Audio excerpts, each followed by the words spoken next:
शहीद Benazir Bhutto medical university limbs पारां doctor Nausheen की डीएनए रिपोर्ट के इदारे की साख के नुकसान पहुंचाइण अदालती जांच ते असरअंदाज थियण की कोशिश करार ॾींदे डॉक्टर नौशीन वारे केस में लिम्स इंतजामिया के शामिल करण जो मुतालबो किया है।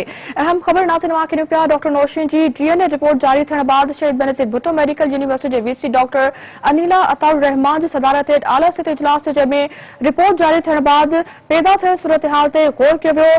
इजलास में चयो त लिम्स तरफा पधरी कयल रिपोर्ट एक तरफ़ इदारे की साख के नुकसान पहुंचाइण की कोशिश है तो बे पासे अदालती हुक्म का सिवाय डॉक्टर नम्रता के जुज़न से हथ चरान करण पिण गैर कानूनी अमल है। आला सतही इजलास में चयो त लिम्स तरफा रिपोर्ट जारी करे अदालती जांच ते असरअंदाज थियण की कोशिश कई वई। इजलास में कानूनी पासे ते ॻाल्हाईंदे यूनिवर्सिटी के कानूनी माहिर चयो त का लेबॉरेटरी कंहिं भी अदालती हुक्म का सिवाय कंहिं भी केस लाइ वरतल जुज़ा बे कंहिं केस से भेटे नथी सघे। नई लेबॉरेटरी के एडो हक हासिल है। इजलास में चयो त एक तरफ़ 26 जनवरी ते हुकूमत तरफा अदालती जांच जो हुक्म ॾिनो वियो है पर उन जे 2 ॾींहनि खां पोइ अहिड़ी रिपोर्ट जारी कई वई। इजलास में चयो वियो त रिपोर्ट उसूली तौर पुलिस या अदालत के महर बंद करे मोकली है। यूनिवर्सिटी इंतजामिया घुर कई त डॉक्टर नौशीन शाह केस की अदालती जांच थी चुकी है।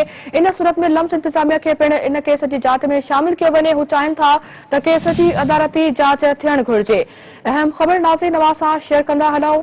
शहीद Benazir Bhutto medical university limbs पारां डॉक्टर नौशीन की डीएनए रिपोर्ट के इदारे की साख के नुकसान पहुंचाइण अदालती जांच ते असरअंदाज थियण की कोशिश करार ॾींदे डॉक्टर नौशीन वारे केस में लिम्स इंतजामिया के शामिल करण जो मुतालबो किया है।